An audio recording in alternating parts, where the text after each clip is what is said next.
Dear friends, hello and welcome.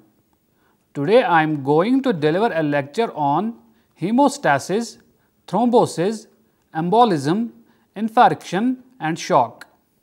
Now let us first try to have a look at the main objectives of today's deliberation. Number first is to give a general introduction about hemostasis. Number second, to learn about the phenomenon of thrombosis. Number third, learning about embolism. And finally, we shall be discussing infarction and shock. Now, we will start with the introduction about hemostasis. Hemostasis is the normal physiological response that prevents significant blood loss after vascular injury.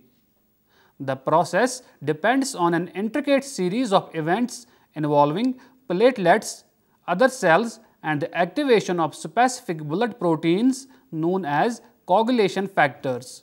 When blood vessel injury occurs, physiological hemostasis is triggered and the coagulation process occurs. Hemostasis serves to maintain the integrity of the circulatory system. However, the process can become imbalanced, leading to significant morbidity and mortality. Knowledge of the process of hemostasis is therefore important in order to understand the major disease status associated with thrombosis. It is the first stage of wound healing. This involves coagulation, blood changing from a liquid to a gel. Intact blood vessels are central to moderating blood's tendency to form clots. The endothelial cells of intact vessels prevent blood clotting with a heparin-like molecule and thrombomodulin and prevent platelet aggregation with nitric oxide and prostacyclin. When endothelial injury occurs, the endothelial cells stop secretion of coagulation and aggregation inhibitors and instead secrete von Willebrand factor, which initiate the maintenance of hemostasis after injury. Hemostasis has three major steps. Number first, vasoconstriction. Number second, temporary blockage of a break by a platelet plug. And number third, blood coagulation or formation of a fibrin clot. These processes seal the hole until tissues are repaired. Hemostasis occurs when blood is present outside of the body or blood vessels. It is the instinctive response for the body to stop bleeding and loss of blood. During hemostasis, three steps occur in a rapid sequence.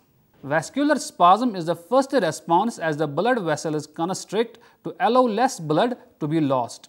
In the second step, platelets stick together to form a temporary seal to cover the break in the vessel wall. The third and the last step is called coagulation or blood clotting. Coagulation reinforces the platelet plug with fibrin threads that act as a molecular glue. Hemostasis is maintained in the body via three mechanisms. Number first is the vascular spasm, that is vasoconstriction.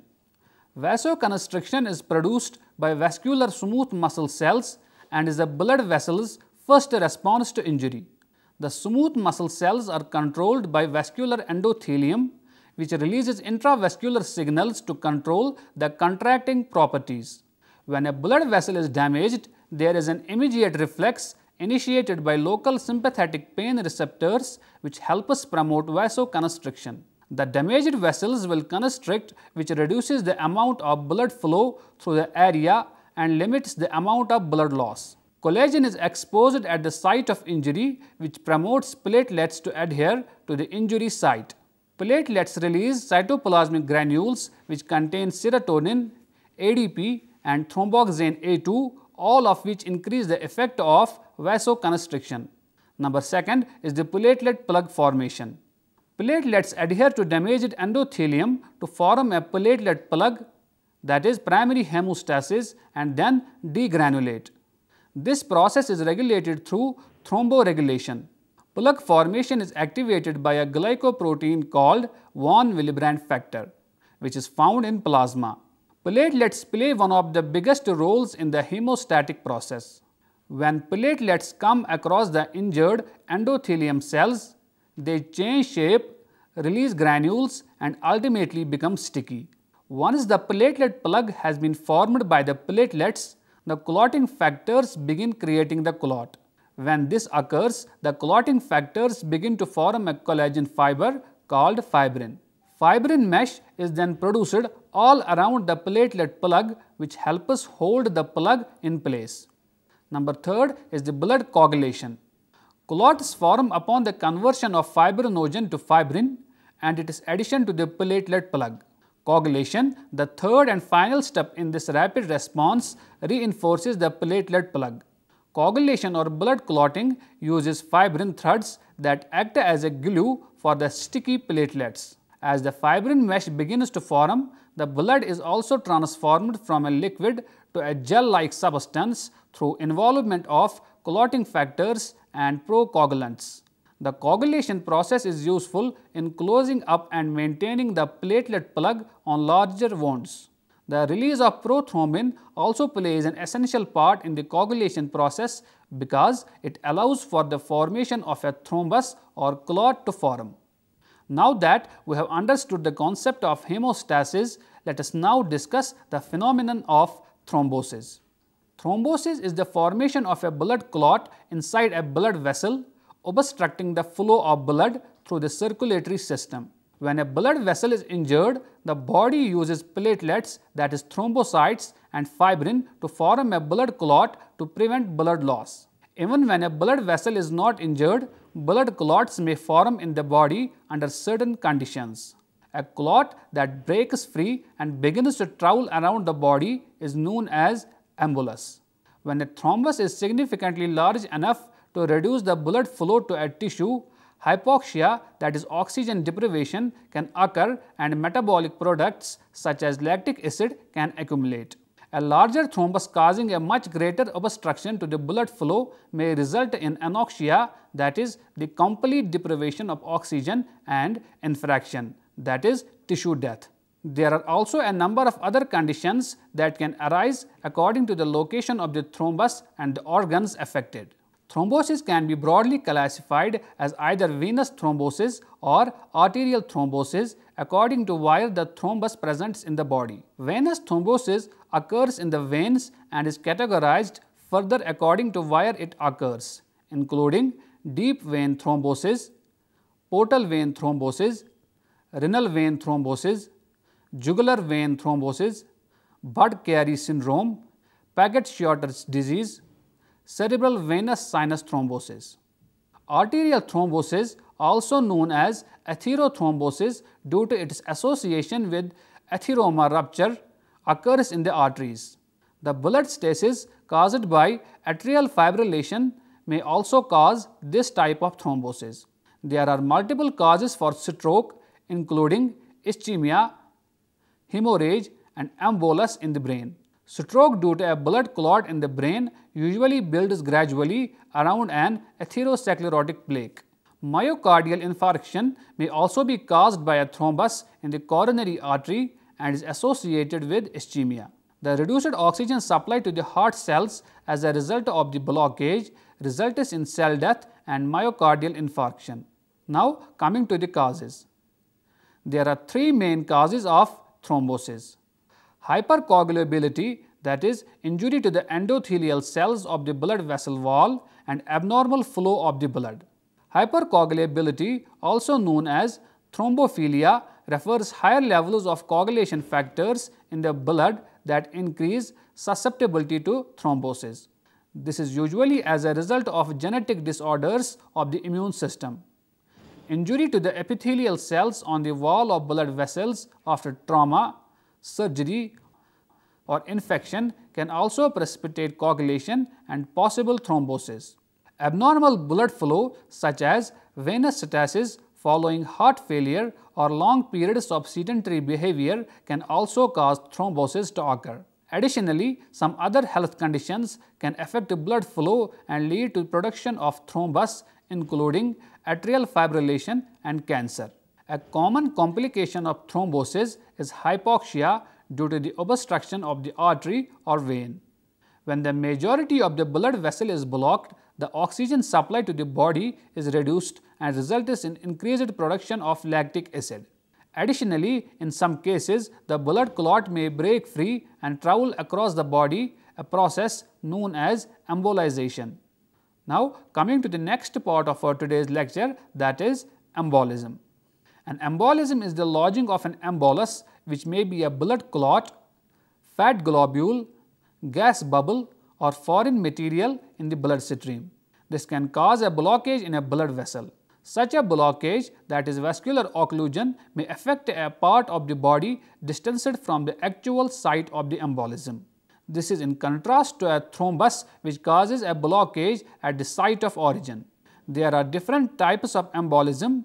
Number first, arterial or venous embolism can be classified as to where it enters the circulation either in arteries or in veins.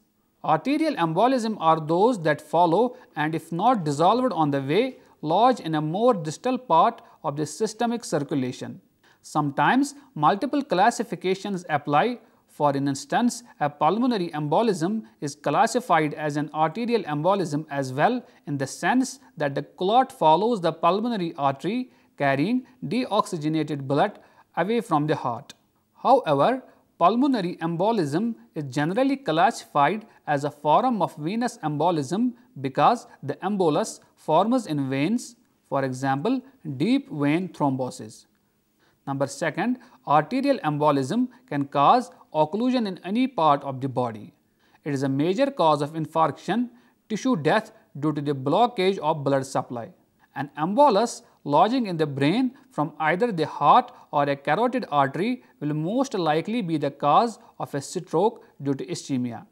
An arterial embolus might originate in the heart from a thrombus in the left atrium following atrial fibrillation or by a septic embolus resulting from endocarditis. Emboli often have more serious consequences when they occur in the so-called end circulation areas of the body that have no redundant blood supply, such as the brain and heart. Number third is the venous. Assuming a normal circulation, an embolus formed in a systemic vein will always impact in the lungs after passing through the right side of the heart. This will form from a pulmonary embolism that will result in a blockage of the main artery of the lung and can be a complication of deep vein thrombosis. The most common sites of origin of pulmonary emboli are the femoral veins. The deep veins of the calf are the most common sites of actual thrombi. Number fourth is the paradoxical. In paradoxical embolism, also known as crossed embolism, an embolus from the veins crosses to the arterial blood system. This is generally found only with heart problems such as septal defects, that is, holes in the cardiac septum between the atria or ventricles.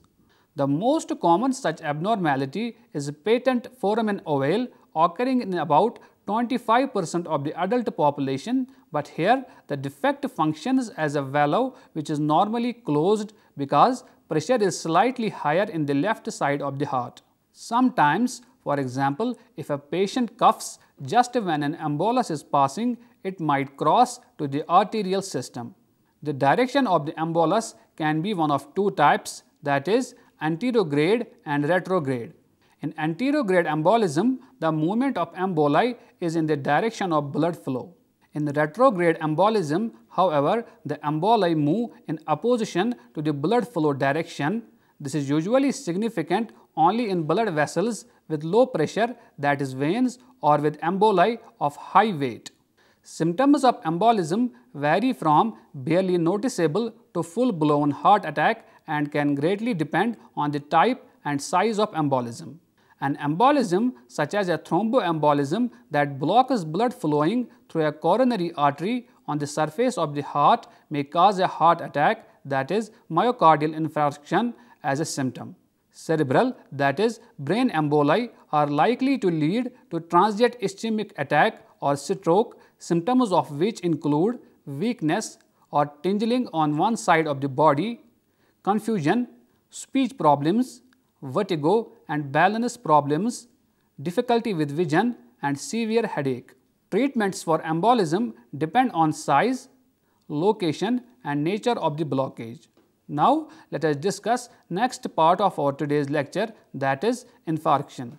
Infarction is tissue death, that is necrosis, caused by a local lack of oxygen due to an obstruction of the tissue's blood supply. The resulting lesion is referred to as an infarct. Myocardial infarction is the partial death of heart tissue, commonly known as heart attack.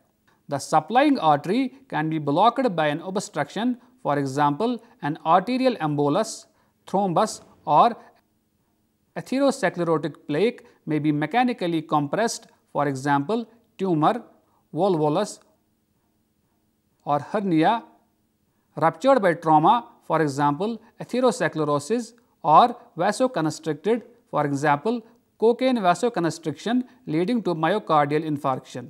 Hypertension and atherosclerosis are risk factors for both atherosclerotic plaques and thromboembolism. In atherosclerotic formations, a plaque develops under a fibrous cap. When the fibrous cap is degraded by metalloproteinases released from macrophages or by intravascular shear force from blood flow, subendothelial thrombogenic material is exposed to circulating platelets and thrombus formation occurs on the vessel wall, occluding blood flow. Occasionally, the plaque may rupture and form an embolus which travels with the blood flow downstream to where the vessel narrows and eventually clogs the vessel lumen. Infarctions can also involve mechanical blockage of the blood supply, such as when part of the gut or testicles herniates or becomes involved in a volvulus. Infarctions are divided into two types according to the amount of blood present. White infarctions affect solid organs such as spleen, heart, and kidneys, wherein the solidity of the tissue substantially limits the amount of nutrients that can flow into the area of ischemic necrosis. Red infarctions, that is hemorrhagic infarcts, generally affect the lungs or other loose organs, that is testes, ovary, and small intestines. The occlusions consists more of red blood cells and fibrin strands. By localization, infarction is of various types. Number first is heart. Myocardial infarction, commonly known as a heart attack, is an infarction of heart causing some heart cells to die. This is most commonly due to occlusion, that is blockage of a coronary artery following the rupture of a vulnerable atherosclerotic plaque, which is an unstable collection of lipids and white blood cells in the walls of an artery. Number second is the brain. Cerebral infarction is the ischemic kind of stroke due to a disturbance in the blood vessels supplying blood to the brain. It can be atherothrombotic or embolic. Number third is the lung, that is pulmonary infarction or lung infarction. Number fourth is spleen. Splenic infarction occurs when the splenic artery or one of its branches are occluded, for example, by a blood clot. Number fifth is the limb. Limb infarction is an infarction of an arm or leg. Causes include arterial embolisms and skeletal muscle infarction as a rare complication of long-standing, poorly controlled diabetes mellitus. A major presentation is painful thigh or leg swelling. Number 6 is bone. Infarction of bone results in avascular necrosis. Without the blood, the bone tissue dies and the bone collapses. If avascular necrosis involves the bones of a joint, it often leads to destruction of the joint articular surfaces. Number 7 is testicle. An infarction of a testicle may be caused by testicular torsion. Number 8 is eye. An infarction can occur to the central retinal artery which supplies the retina, causing sudden visual loss. Diseases commonly associated with infarctions include peripheral artery occlusive disease, the most severe form of which is gangrene, antiphospholipid syndrome, sepsis, giant cell arteritis, hernia, volvulus, and sickle cell disease. Now, let us discuss last part of our today's lecture, that is shock. Circulatory shock, commonly known as shock, is a life-threatening medical condition of low blood perfusion to tissues resulting in cellular injury and inadequate tissue function. The typical signs of shock are low blood pressure, rapid heart rate, and signs of poor end organ perfusion. The shock index, defined as heart rate divided by systolic blood pressure, is an accurate diagnostic measure that is more useful than hypotension and tachycardia in isolation.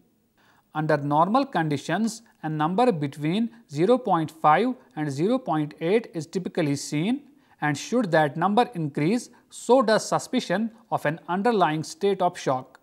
Blood pressure alone may not be a reliable sign for shock, as there are times when a person is in circulatory shock but has a stable blood pressure. Circulatory shock is not related to the emotional state of shock. Circulatory shock is a life-threatening medical emergency and one of the most common causes of death for critically ill people. Shock can have a variety of effects, all with similar outcomes, but all relate to a problem with the body's circulatory system. The presentation of shock is variable, with some people having only minimal symptoms such as confusion and weakness. While the general signs for all types of shock are low blood pressure, decreased urine output and confusion, these may not always be present. While a fast heart rate is common, those on beta blockers, those who are athletic, and in 30% of cases, those with shock due to intra-abdominal bleeding may have a normal or slow heart rate.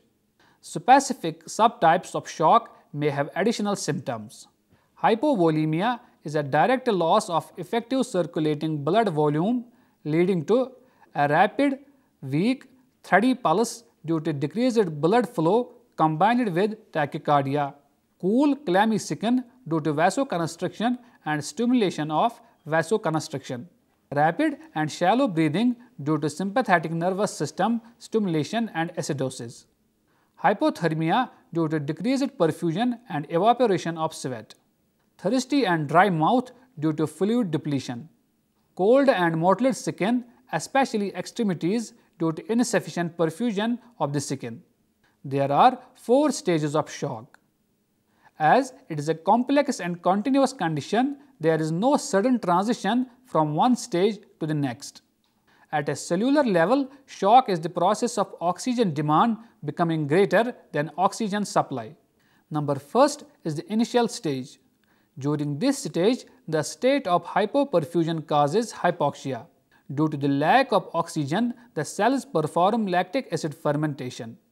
Since oxygen, the terminal electron acceptor in the electron transport chain, is not abundant, this slows down entry of pyruvate into the Krebs cycle, resulting in its accumulation. Accumulating pyruvate is converted to lactate by lactate dehydrogenase, and hence lactate accumulates, causing lactic acidosis. Number second is the compensatory stage. This stage is characterized by the body employing physiological mechanisms including neural, hormonal and biochemical mechanisms in an attempt to reverse the condition. As a result of the acidosis, the person will begin to hyperventilate in order to rid the body of carbon dioxide. Number third is the progressive stage.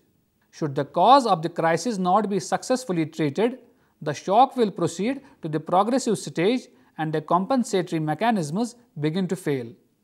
Due to the decreased perfusion of the cells, sodium ions build up within while potassium ions leak out.